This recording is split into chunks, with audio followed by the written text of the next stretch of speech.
पढ़िए आज के मनन के लिए रोमियो की पत्री 12 अध्याय उसका 1 और 2 वचन हम पढ़ेंगे। 1 और 2 वचन आगे आकर पढ़ें। रोमियो की पत्री 12 अध्याय का 1 और 2 वचन। इसलिए हे भाइयों, मैं तुमसे परमेश्वर की दया स्मरण दिलाकर विनती करता हूँ कि अपने शरीरों को जीवित और पवित्र और परमेश्वर को भावता हुआ बलिदान करके चढ़ाओ। यही तुम्हारी आत्मिक सेवा है। इस संसार के सदृश न बनो, परंतु तुम्हारे मन के नए हो जाने से तुम्हारा चाल चलन भी बदलता जाए, जिससे तुम परमेश्वर की भली और भावती और सिद्ध इच्छा अनुभव से मालूम करते रहो। आमीन आमीन। इधर जो बात लिखी है, परमेश्वर का आत्मा हमें क्या याद दिला रहा है? परमेश्वर की दया। बोलो ना, क्या याद दिला रहा है? परमेश्वर की। हे भाइयों, मैं तुम्हें परमेश्वर की दया याद कराकर विनती करता हूं कि तुम क्या करो, अपने शरीरों को जीवित और पवित्र और परमेश्वर को भावता हुआ बलिदान करके चढ़ाओ। यानी परमेश्वर की दया क्यों याद करा रहा है परमेश्वर का आत्मा? कारण उसके पीछे क्या है? क्योंकि हम आज जो परमेश्वर के चरणों में हैं, हम इस लायक नहीं थे।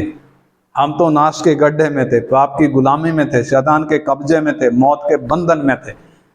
परमेश्वर ने अपनी दया से उस नाश के गड्ढे में से हमें बाहर निकाला और अपने खून से, उस पवित्र खून से जो क्रूस पर उसने बहाया, हमारे दाग मिटाए, हमारी गंदगी को साफ किया, हमारे किए हुए कुकर्मों को माफ किया।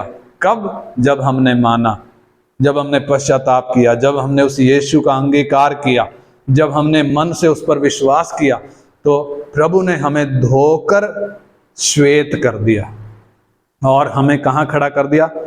चट्टान पर। हमें स्वर्गीय स्थानों में बिठाया। इसलिए परमेश्वर का आत्मा कह रहा है, वो परमेश्वर की वो दया को याद करो और इस संसार की तरह ना चलो।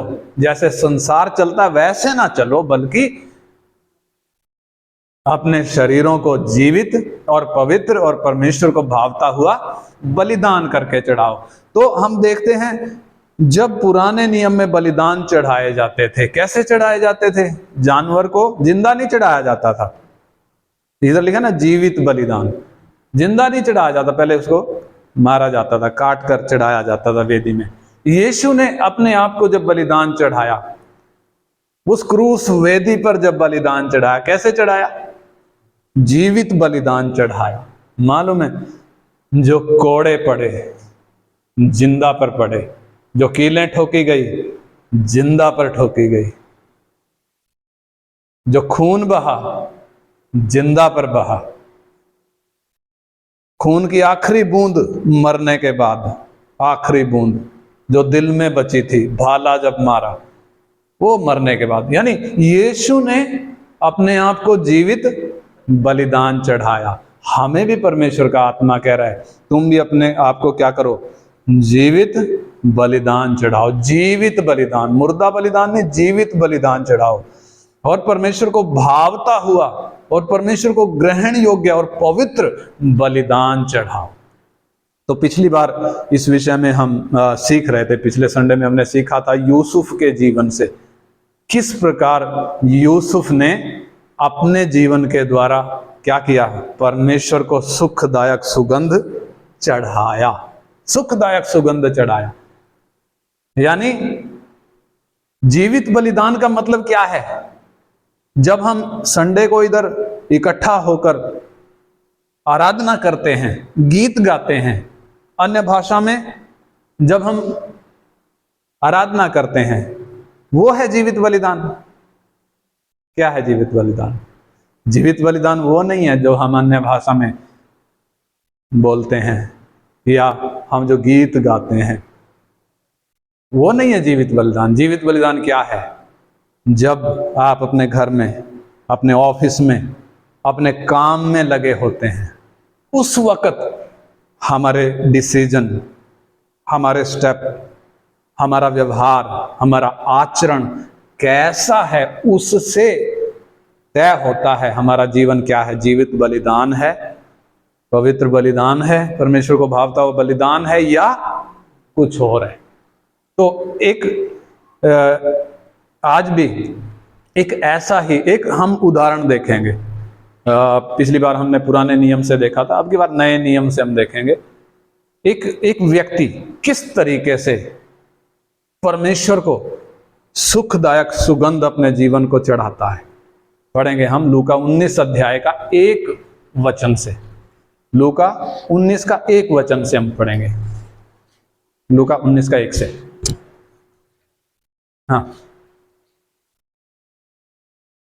वो यरीहो में प्रवेश करके जा रहा था। हाँ, यीशु यरीहो में प्रवेश करके यरीहो के बीचों बीच जा रहा था। हाँ, वहां जक्कई नामक एक मनुष्य था। वहां जक्कई नाम का कौन था? एक व्यक्ति था। हम पिछले 2 दिन पहले जो विषय सीख रहे थे ना, हमने देखा था एक व्यक्ति जिसका 3 सुसमाचारों में जिक्र है, लेकिन परमेश्वर का आत्मा उधर ना तो उसका नाम बता रहा है, वो कहां का रहने वाला है, उस शहर का नाम भी नहीं बता रहा। वो दौड़ते हुए यीशु के पास आया था। बहुत धनी था और बहुत वो एक बड़ा अधिकारी था, जवान था, और अपने आप को क्या दिखा रहा था? बहुत विश्वासी है। लेकिन हमने देखा वो विश्वासी नहीं, वो क्या निकला? नकली विश्वासी निकला, असली विश्वासी नहीं निकला। इसलिए यीशु ने कहा तुझ में एक बात की घटी है, और वो नाराज होकर, उदास होकर, निराश होकर वापस लौट गया। यीशु के पीछे नहीं चला। क्यों? क्योंकि उसकी नजर यीशु पर नहीं थी, उसकी नजर कहां थी? किसी और चीज पर थी। हम अपने आप को जांच कर जरा देखें, हमारी नजर किधर है? हम भी कई बार क्या सोचते हैं, संसार में भी हम अच्छे से घुले मिले रहें और प्रभु की भी हम आराधना करें। ऐसा नहीं हो सकता, ऐसा संभव ही नहीं है। इसलिए वो व्यक्ति वापस लौट गया। परमेश्वर के आत्मा ने उसका नाम तक वचन में लिखना उचित नहीं समझा। लेकिन यहां जिस व्यक्ति का हम जिक्र कर रहे हैं, कौन से शहर का रहने वाला है? यरीहो। मालूम है यरीहो का अर्थ क्या है? यरीहो का अर्थ क्या है? अ प्लेस ऑफ फ्रेग्रेंस, यानी एक ऐसा स्थान जहां से सुगंध उठती है। एक ऐसा स्थान जहां से क्या उठती है? सुगंध उठती है। ये सुगंध पहली बार उठ रही है या इससे पहले भी कभी उठी है? यरीहो का याद है आपको? पहले भी यरीहो में एक सुगंध उठी है। कौन सी सुगंध उठी है? हैं? यरीहो से एक सुगंध उठी है जब यहोशू की अगुवाई में इस्राएली यरीहो पर कब्जा करने के लिए गए। उधर से एक सुगंध उठी थी। कौन सी थी?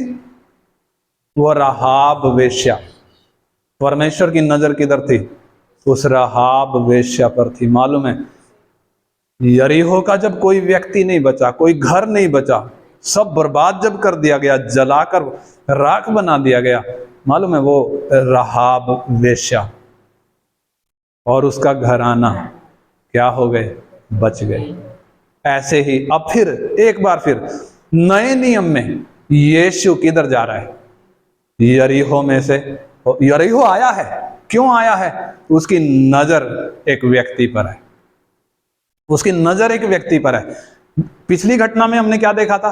वो शहर से निकलकर बाहर जा रहा था, लेकिन इधर क्या है? वो शहर में अंदर आ रहा है और शहर के बीचों बीच में से जा रहा है। क्यों जा रहा है? एक व्यक्ति है इधर, क्योंकि परमेश्वर का वचन कहता है, दूसरा इतिहास 16:9 में लिखा है कि देख यहोवा की दृष्टि सारी पृथ्वी पर इसलिए फिरती रहती है कि किसका मन उसकी ओर निष्कपट है, ताकि वो उसकी सहायता में अपनी सामर्थ्य, यानी परमेश्वर की नजर सारी मानव जाति में एक एक व्यक्ति के मन पर लगी है। और ये जो शरीर में घूम रहा है कौन? यीशु। कौन है? वही सर्वज्ञानी है, वही सर्वज्ञानी है। इसलिए कहता तू मुझे उत्तम क्यों कहता है। और यही सर्वज्ञानी, इसको मालूम है यरीहो में एक व्यक्ति है जिसका नाम क्या है? जक्कई है। पहले ही आयत में उसके शहर का भी नाम और किसका भी नाम आ गया? जक्कई का भी नाम आ गया। पढ़ना एक और दो। वो यरीहो में प्रवेश करके जा रहा, यरीहो में प्रवेश करके जा रहा था। वहां जक्कई नामक एक मनुष्य था। हाँ, वहां जक्कई नामक एक मनुष्य था जो चुंगी लेने वालों का सरदार था। हाँ, इसका काम क्या था? चुंगी लेना था। वरन ये चुंगी लेने वाले उस लोगों में ये प्रधान था, मुखिया था। चुंगी लेने वाले कौन होते थे? अगर हम रोमन साम्राज्य का इतिहास देखें, यीशु मसीह के टाइम में भी लोगों के नाम लिखे गए थे, याद है? कैसर ने, अगस्तुस कैसर के समय में लोगों की नाम लिखाई हुई थी। कहां से कहां आया था? यूसुफ का परिवार, यूसुफ और मरियम नासरत से, गलील के नासरत से किधर आए थे? बेतलेहम में, क्योंकि वो वहां के वासिंदे थे। नाम लिखाई क्यों हुई थी? ताकि लोगों पर टैक्स लगाया जाए। रोमन सरकार ने लोगों पर टैक्स लगाया, एक एक का नाम सरकार के पास है। और व्यक्ति, इंडिविजुअल व्यक्ति पर केवल टैक्स नहीं था, संपत्ति पर भी टैक्स था। और ये जो चुंगी लेने वाले होते थे, ये कौन होते थे? ये टैक्स इकट्ठा करने वाले होते थे। हमारी आज की व्यवस्था की तरह नहीं है कि इस साल में आपने जितना कमाई करी है अगले साल उसका रिटर्न भरें ना, ऐसा नहीं था। बल्कि रोमन सरकार पहले ही टैक्स ले लेती थी। कितने व्यक्ति हैं इस शहर में, उस एरिया में कितने व्यक्ति हैं, उन व्यक्तियों के आधार पर, उन संपत्ति के आधार पर पहले ही टैक्स इकट्ठा कर लेती थी। किससे लेती थी? ये चुंगी लेने वालों से लेती थी। चुंगी लेने वाले बहुत धनी होते थे, तिजोरियां इनकी भरी रहती थी पैसों से। वो अपनी तिजोरी में से निकालकर जितना इनके एरिया का टैक्स सब लोगों पर, सब संपत्ति पर बनता था, ये सरकार को देते थे। बाद में फिर उसकी वसूली ये एक एक व्यक्ति से करते थे।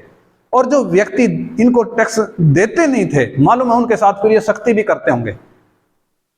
उन पर ये हो सकता है ब्याज भी लगाते हो। इसलिए लोगों की दृष्टि में कैसे होते थे?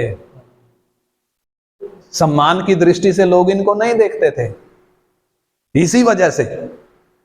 तो ये जक्कई कौन है? चुंगी लेने वाला है। वरन चुंगी लेने वालों में ये मुखिया है। और आगे क्या लिखा है? और वो बहुत और धनी था। वो धनी था। वो व्यक्ति क्या था? धनी था, धनवान था। यानी उसका बायोडाटा परमेश्वर का आत्मा ये शुरुआत में ही हमें बता रहा है। और फिर आगे क्या हुआ? वो यीशु को देखना चाहता था। हाँ, वो यीशु को देखना चाहता था कि वो कौन सा है, कि वो कौन सा है। कौन सा इधर जो लिखा है वो सही नहीं लिखा है, कि यीशु कौन है करके वो देखना चाहता था। ये कौन है जो शहर शहर घूम रहा है, बीमारों को चंगा कर रहा है? ये कौन है? उसके मन में ये जिज्ञासा थी, उसके मन में ये लगन थी, उसकी ये खोज थी। ये यीशु कौन है? ये जिसकी इतनी धूम मची हुई है पूरे इस्राएल में, ये कौन है? मैंने देखना है। और मालूम है, सर्वज्ञानी वो यीशु कौन है? सर्वज्ञानी परमेश्वर खुद है जो शरीर में घूम रहा है। उसको मालूम है यरीहो में एक व्यक्ति मेरा इंतजार कर रहा है। वह यरीहो में आया, बीचों बीच होकर जा रहा था। और क्या हुआ फिर आगे? परंतु भीड़ के कारण देख ना सकता था। हाँ, जक्कई यीशु को देखना चाहता था, लेकिन इसके सामने क्या थी? रुकावटें थी। इसके सामने रुकावटें थी। ये भीड़ के कारण क्या नहीं हुआ? देख नहीं पाया और क्योंकि वो नाटा था। हाँ, वो नाटा भी था। यानी हम इसके जीवन में अगर रुकावटों को देखें, कितनी रुकावट है। सबसे पहली रुकावट कौन सी है? ये बहुत धनी व्यक्ति है और बहुत बड़ा कारोबार है इसका, इसके पास टाइम नहीं है। हम देख लें जरा, हम एक छोटी सी नौकरी करते होंगे या घर में हम किचन का काम, घर का काम करते होंगे, हम कितना टाइम निकालते हैं इस वचन को मनन करने के लिए?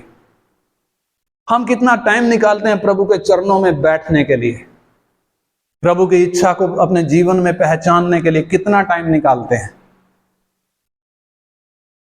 निकालते हैं जितना निकालना चाहिए, निकालते हैं। मैंने एक वचन मनन करना दिया था, किया मनन। उससे हमें क्या मालूम पड़ता है? हमारे पास टाइम है नहीं। बेशक काम घर का ही है, लेकिन फिर भी हमारे पास टाइम नहीं है। और आजकल तो ऐसा हो गया कि जिसके पास काम नहीं है वो भी व्यस्त है। जिनके पास काम नहीं है, कोई ताश खेल रहा है और कोई मोबाइल देख रहा है। मोबाइल ने आजकल दुनिया को क्या कर दिया? गुलाम बना लिया। बाइक पे चलते हुए भी मोबाइल देखते हुए चल रहे हैं।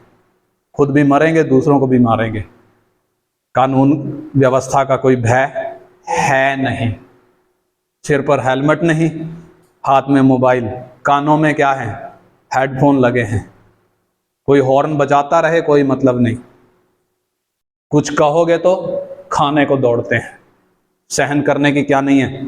शक्ति नहीं है। लेकिन ये व्यक्ति, वो हमारा विषय नहीं है। ये व्यक्ति, ये जक्कई, मैंने बताया था इसके नाम का अर्थ क्या है? प्योर। प्योर। यरीहो का मतलब क्या है? अ प्लेस ऑफ फ्रैग्रेंस, एक ऐसा स्थान जहां से सुगंध उठता है, परमेश्वर तक पहुंचता है, एक ऐसा स्थान। और ये जक्कई प्योर यीशु को देखना चाहता है, लेकिन इसके पास टाइम की कमी है, क्योंकि कारोबार इतना बड़ा है। लेकिन इस बाधा को इसने पार किया। कहता है आज मैं अपना कारोबार क्या कर दूंगा? आज मैं शटर डाउन करूंगा। हमारी भाषा में बोलें तो आज मैं दुकान बंद कर दूंगा, आज मैं जाऊंगा, आज तो मैं यीशु को देख कर रहूंगा, चाहे मेरा आज कितना भी लॉस हो जाए, कितना भी नुकसान हो जाए, मेरा बिजनेस बंद हो जाए, मुझे छुट्टी चाहे लेनी पड़े, लेकिन आज मैं यीशु को। क्या होगी ऐसी लगन हमारी? हम ठंडे क्यों हैं? लेकिन इस व्यक्ति ने अपना कारोबार को डाउन किया, बंद किया और ये चल पड़ा। इसको क्या नहीं है? अपने बोना होने की भी कोई परवाह। आपने देखा होगा ना, बोने लोग जो होते हैं वो हीन भावना से ग्रसित होते हैं। नहीं होना चाहिए, क्योंकि परमेश्वर ने बनाया है। परमेश्वर ने एक व्यक्ति को बोना क्यों बनाया है? क्या परमेश्वर उससे पक्षपात कर रहा? एक को तो 6 फुट का बना दिया, एक को 3 फुट का ही छोड़ दिया, 4 फुट का ही छोड़ दिया। ऐसा क्यों? परमेश्वर इसके द्वारा हमें समझा रहा है कि तेरी लंबाई मेरे हाथ में है।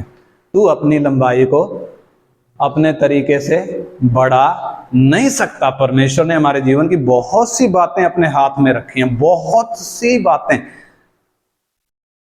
मैंने किस शहर में पैदा होना है, किस घर में पैदा होना है, मैंने लड़का बनना है या लड़की बनना है, मेरी कितनी लंबाई होनी है, कब मेरा जन्म होना है, कब मेरी मृत्यु होनी है, किसके हाथ में? मेरे हाथ में नहीं है। अगर ये बात हमारे हाथ में होती, हम तो पता नहीं क्या करते। लेकिन परमेश्वर ने वो बातें अपने हाथ में रखी हैं ताकि इंसान अपने कहां तक पहुंचे? जिस उद्देश्य से बनाया गया है उस उद्देश्य तक पहुंचे, उस मंजिल तक पहुंचे, क्योंकि परमेश्वर ने वो उद्देश्य इंसान के जीवन से, मेरे और आपके जीवन से पूरा करना है। तो दूसरी जो रुकावट है क्या है? ये जो कद है छोटा है, बोना है, यानी इसको फिर भी क्या नहीं है? शर्म नहीं है। लोग क्या कहेंगे? ये बाहर निकलने से डर नहीं रहा, फिर भी ये बाहर निकला है ना? उस बाधा को भी क्या किया इसने? पार किया। और तीसरी बाधा कौन सी है? लोगों की भीड़। यीशु के साथ क्या चलता है? बड़ा हुजूम चलता है, लोगों की बड़ी भीड़ चलती है। इसलिए ये बेचारा इतनी दूर से यीशु के पास आया कि देखे उसको, लेकिन भीड़ के कारण देख नहीं पाया। लेकिन ये रुकावट भी इसका रास्ता रोक नहीं सकी।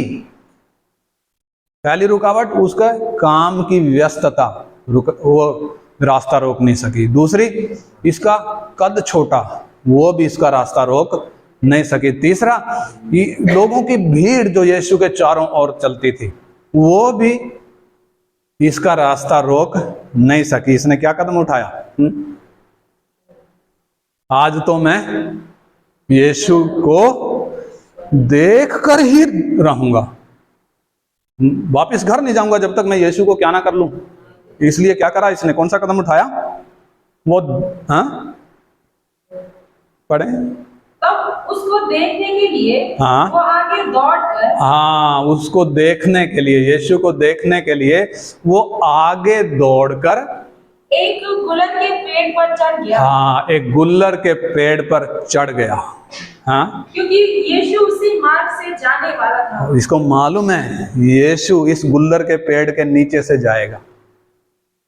देखो कैसे दिमाग घुमा रहा है इसको। इसने हिसाब लगाया यीशु इस गुल्लर के पेड़ के नीचे से होकर निकलेगा, इसलिए गुल्लर के पेड़ के नीचे आने से पहले ये गुल्लर पर चढ़कर बैठ गया, पेड़ पर चढ़कर बैठ गया। यहां से मैं क्या कर लूंगा?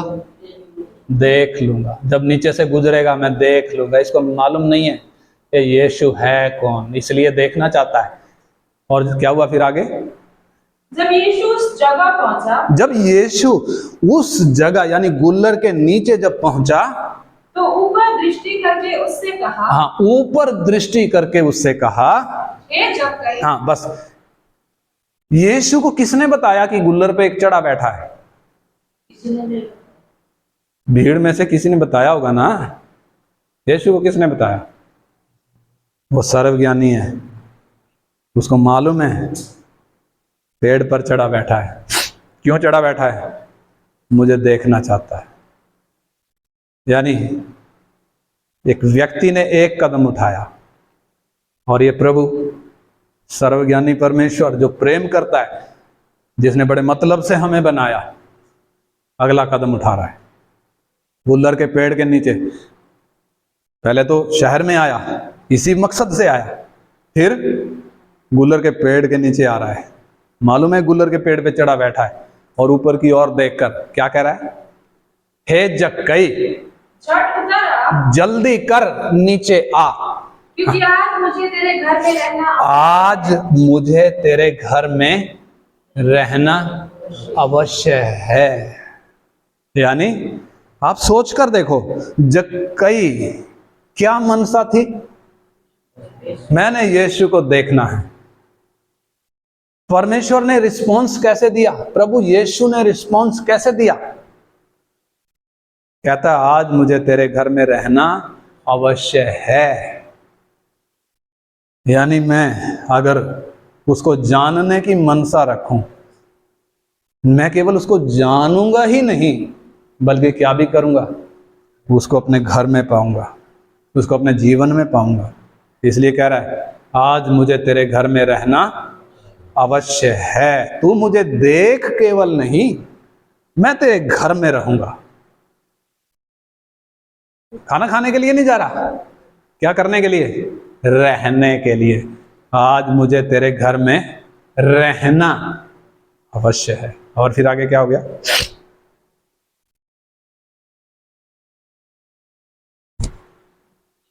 हे जक्कई, जल्दी कर नीचे उतरा, आज मुझे तेरे घर में रहना अवश्य है। हाँ, वो तुरंत उतरकर आनंद से उसे अपने घर ले गया। हाँ, देखिए वो तुरंत, उसने जल्दी करी, नीचे उतरा और आनंद के साथ यीशु को रिसीव कर लिया। कैसे रिसीव किया? आनंद के साथ रिसीव किया। यहां रुक जाएं थोड़ा सा। ये जक्कई इतनी आनंद के साथ यीशु को रिसीव क्यों कर रहा है? ये तो सिर्फ देखना चाहता था, ये तो सिर्फ देखना ही चाहता था। इतने बड़े आनंद से ये यीशु को रिसीव क्यों कर रहा है, और वो भी बड़े आनंद के साथ। आप सोच कर देखें, ये यीशु अकेला है क्या? जब ये चलता है अकेला चलता है, कौन होता है साथ में? सबसे पहले तो चेले होते हैं। चेलों के बिना चलता है क्या? चेले होते हैं। कितने चेले हैं? कितने चेले? 12 तो बाद में बचे। 70 चेले 2-2 करके भेजे प्रभु ने, यानी चेले बहुत थे। अब ये जाएगा घर, अकेले तो पूरी फौज है। अब हे जक्कई, तू अपनी कमर कस ले, ये अकेला नहीं आएगा तेरे घर, ये अपने चेलों को भी लेकर आएगा, पूरी फौज आएगी। तेरी पत्नी क्या बोलेगी, तेरे बच्चे क्या बोलेंगे, तुझे चिंता है?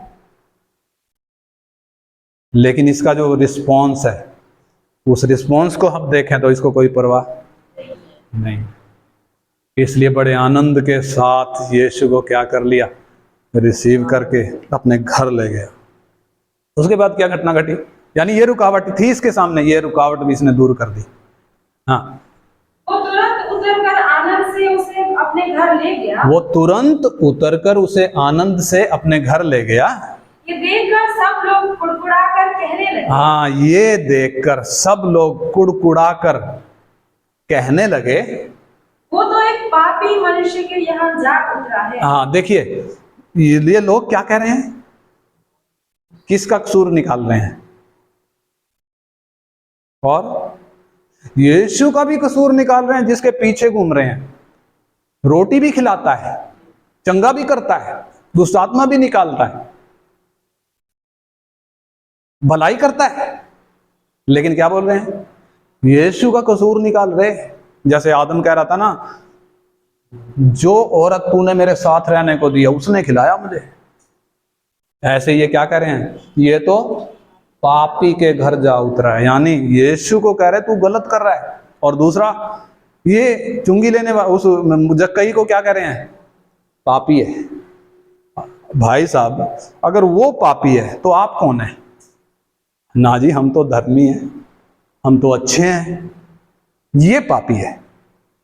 कौन पापी है? जो यीशु को स्वीकार कर रहा बड़े आनंद के साथ, जो यीशु को देखना चाहता है, फिर अभी स्वीकार भी कर रहा है, और फिर अभी अपने घर भी लेकर गया है बड़े आनंद के साथ।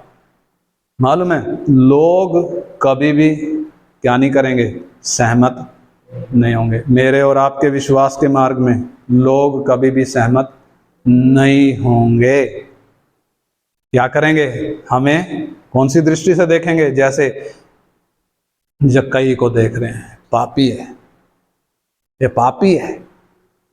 और ये यीशु भी उसके यहाँ मेहमान बनकर जा रहा है। लेकिन यीशु उसके घर गया, और फिर आगे क्या हुआ, घर गया। हाँ, जक्कई ने खड़े होकर प्रभु से कहा। हाँ, अब घर में आ गए, घर में आ गए। कितने लोग हैं? हैं? कितने लोग हैं घर में? ये जक्कई के घर में कितने लोग होंगे? 5-7 तो होंगे नहीं, बहुत होंगे। यीशु के चेले भी होंगे, है ना। इस जक्कई का परिवार भी होगा, खाना खा रहे होंगे।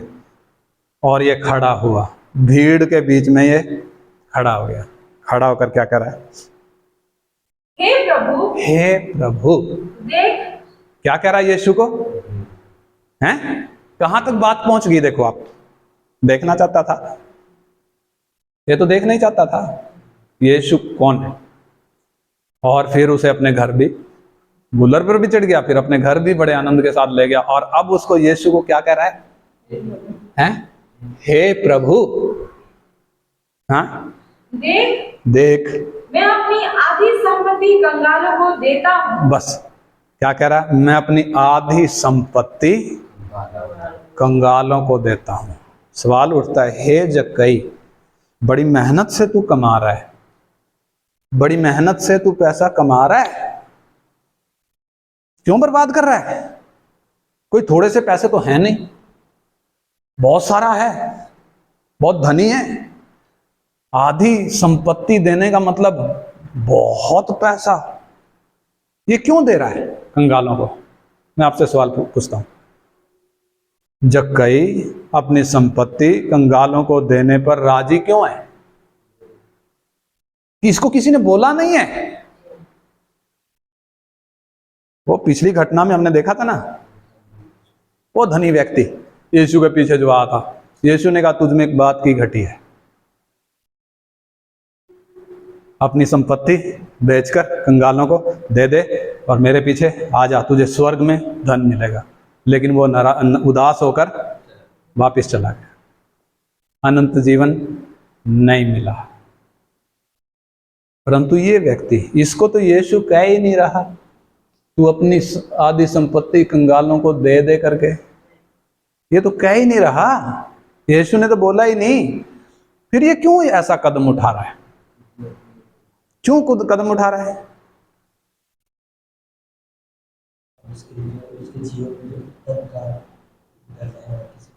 वो तो हमने पिछली घटना देख ली ना, इसलिए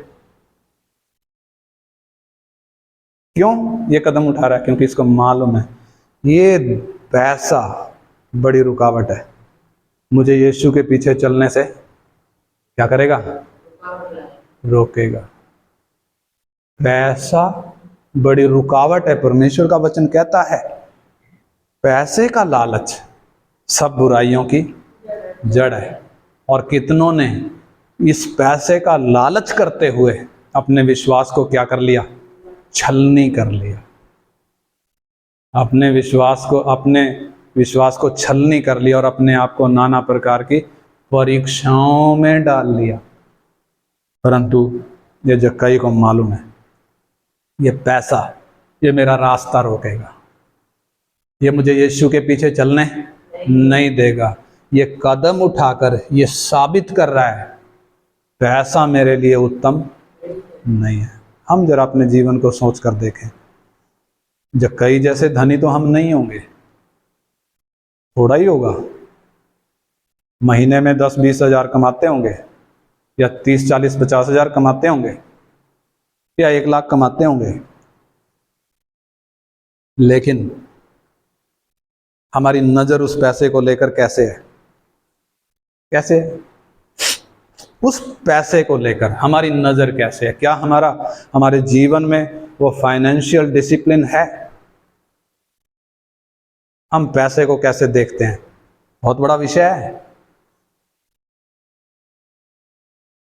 ये पैसा किसका है? मैंने कमाया है, मेरा है।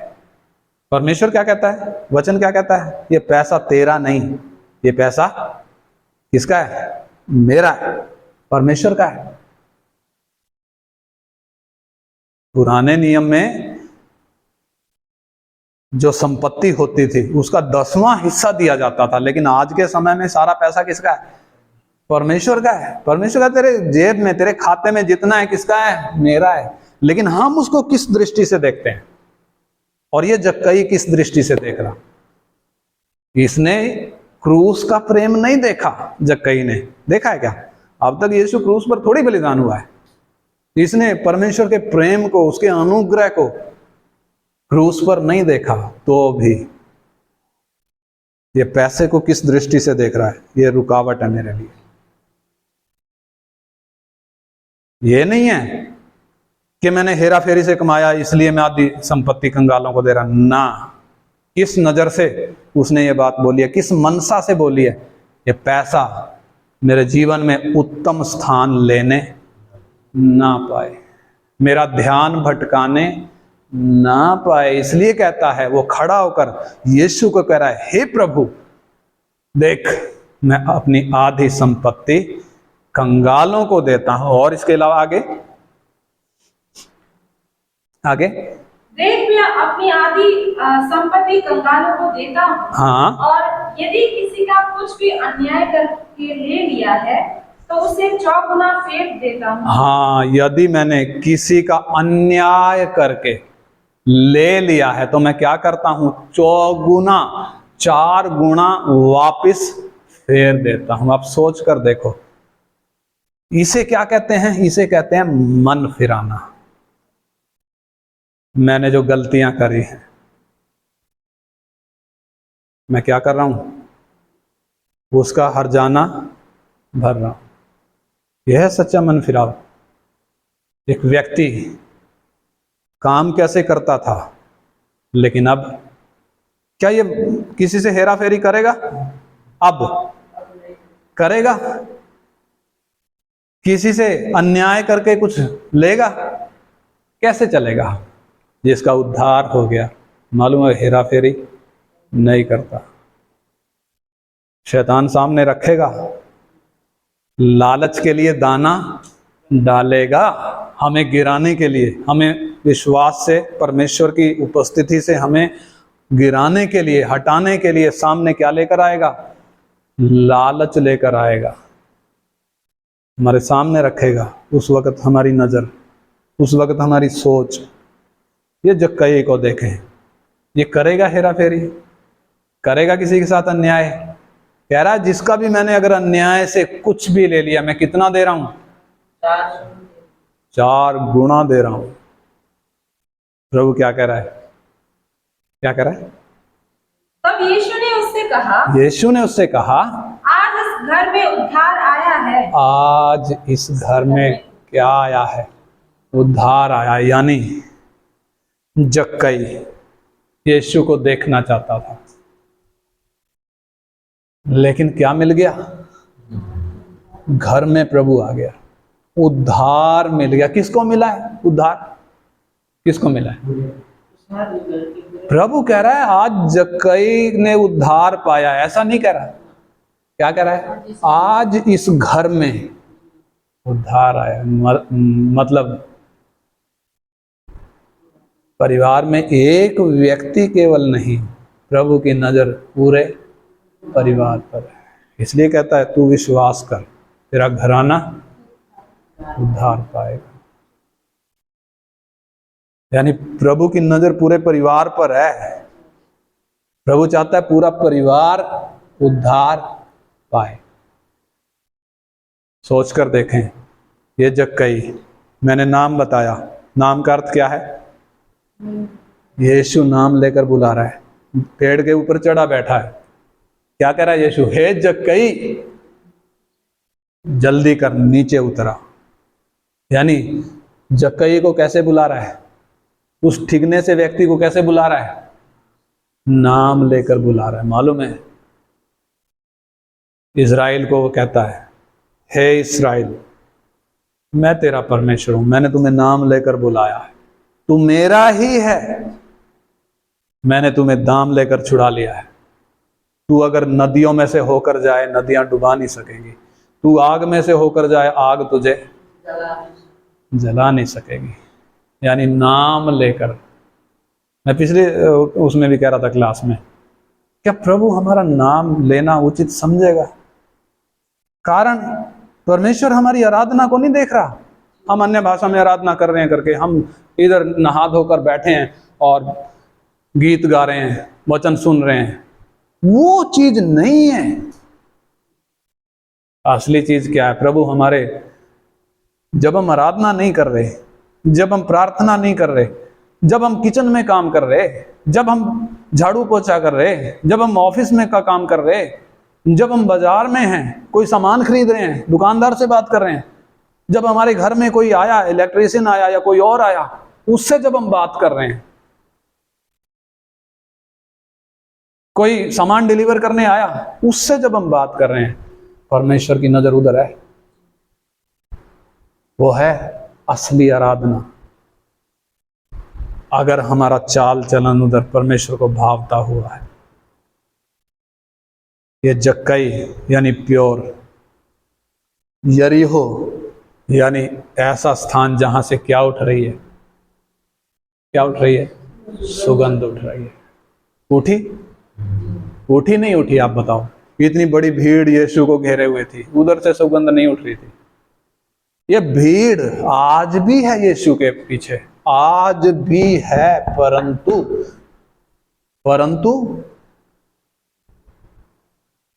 वो भीड़, वो पहले वाली भीड़ की तरह है, जो क्या कह रही है?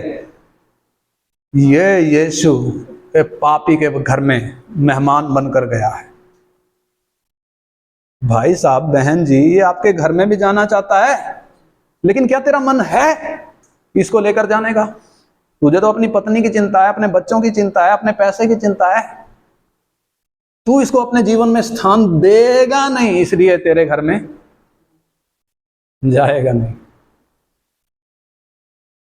हम जरा सोच कर देंगे, ये छोटी सी घटना, 10 वचन है, 19 अध्याय 1 से 10, ये 10 वचनों में एक घटना, एक छोटी सी घटना लिखी है, लेकिन परमेश्वर के सिद्धांत, परमेश्वर किसके जीवन में आएगा, परमेश्वर किसके साथ खाना खाएगा, परमेश्वर किसको उद्धार देगा, किसको अपनाएगा, वो सिद्धांत इधर लिखे हैं। वो धनी मनुष्य है जिसका जिक्र 3 घटनाओं में, 3 सुसमाचारों में है, नाम तक नहीं लिखा। इधर एक ही घटना है लेकिन नाम लिख कर दिया है, इसके शहर का भी नाम लिख कर दिया है। इससे हम क्या सीखते हैं? किस तरीके से एक व्यक्ति परमेश्वर के लिए सुगंध बन सकता है। यह व्यक्ति बना, लेकिन जब हम अपने आप से प्रेम करते हैं, जब हम संसार की नाश होने वाली चीजों से प्रेम करते हैं, पैसे से प्रेम करते हैं, कभी भी अपने जीवन को सुखदायक सुगंध बना नहीं सकते। अपने जीवन को जीवित, पवित्र और परमेश्वर को भावता हुआ बलिदान करके चढ़ा नहीं सकते। हमारी सेवा बाइबल उठाकर उधर प्रचार करने के लिए जाने की नहीं है। इधर लिखा है हमारी सेवा कौन सी है? हम अपने जीवन को परमेश्वर के ग्रहण योग्य बनाएं, उसको भावता हुआ बनाएं, पवित्र बनाएं, जीवता बलिदान चढ़ाएं। वह है हमारी आत्मिक सेवा, असली सेवा, हमारी रीजनेबल सर्विस।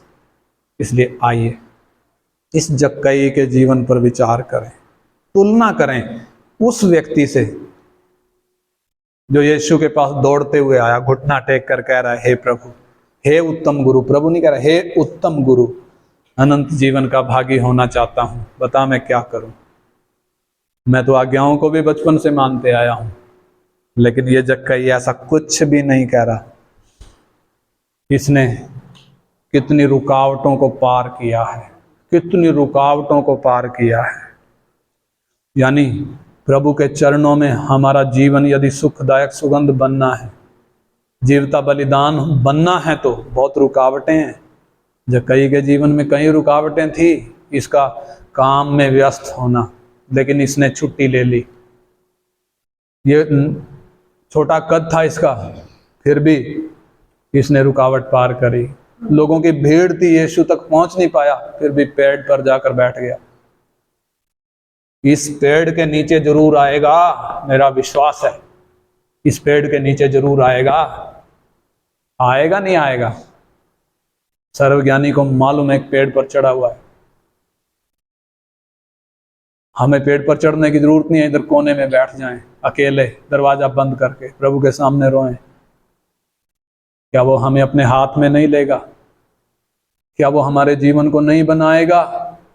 अरे जक्कई तो सिर्फ देखना चाहता था, यीशु तो उसके घर में रहने के लिए चला गया, खाली हाथ नहीं उधर से जा रहा है। आज इस घर में उद्धार आया है, हालेलुया। आज इस घर में उद्धार आया है।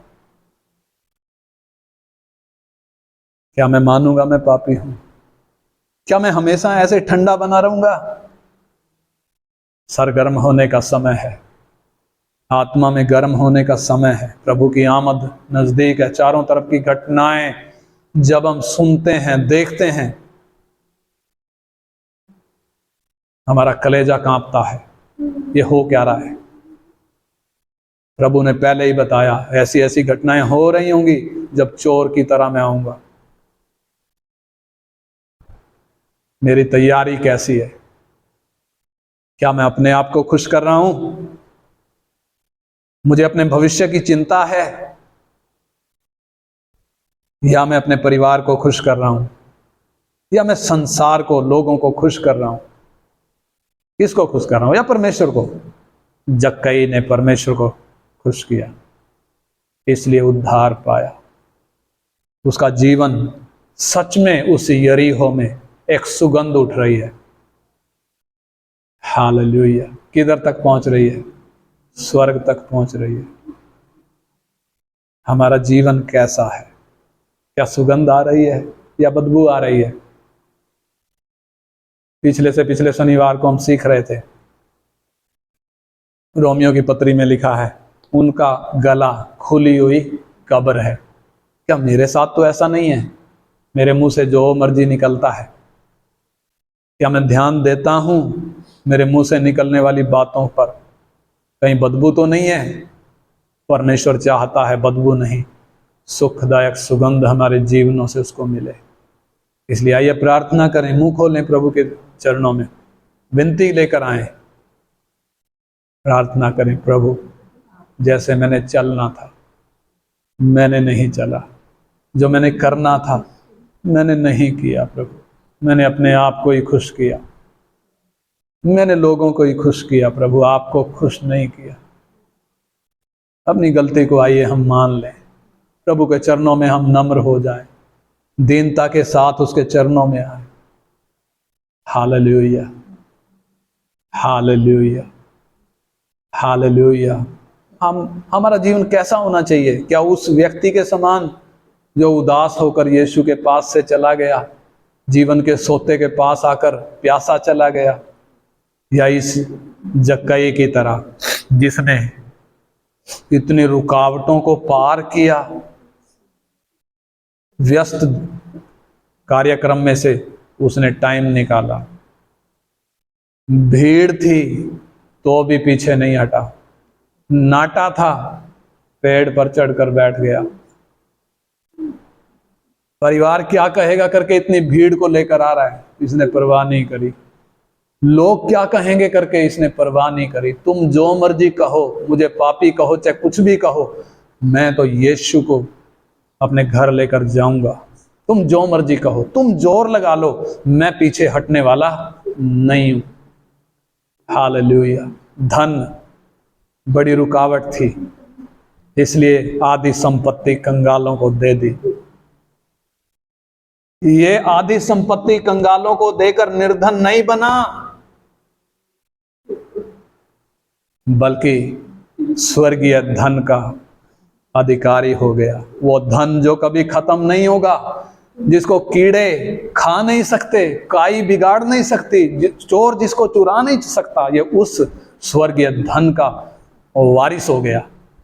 हालेलुया। हमें कौन सा धन चाहिए? इस संसार का जो नाश होगा, जिसके विषय में प्रभु यीशु कहते हैं अधर्म का धन। ये अधर्म का धन है। क्या इसका लालच है हमें? कि अपने जीवन में वो पैसे के प्रति हमारे जीवन में वो अनुशासन है, या हम अपने लिए इसको जोड़ रहे हैं? यही रह जाएगा, स्वर्गीय नहीं मिलेगा। जक्कई ने स्वर्गीय को प्रेम किया, वो स्वर्गीय धन को प्रेम किया। इसको मालूम नहीं है कि मुझे स्वर्गीय धन मिलेगा, लेकिन इसने साबित किया कि मुझे यह धन मेरे रास्ते को रोक नहीं सकता, रोक नहीं सकता। Hallelujah, hallelujah. आखिर में कह रहा है, यदि मैंने किसी का अन्याय करके कुछ ले लिया है, नाहक कुछ ले लिया है, मैं 4 गुना हर्जाना भरता हूं।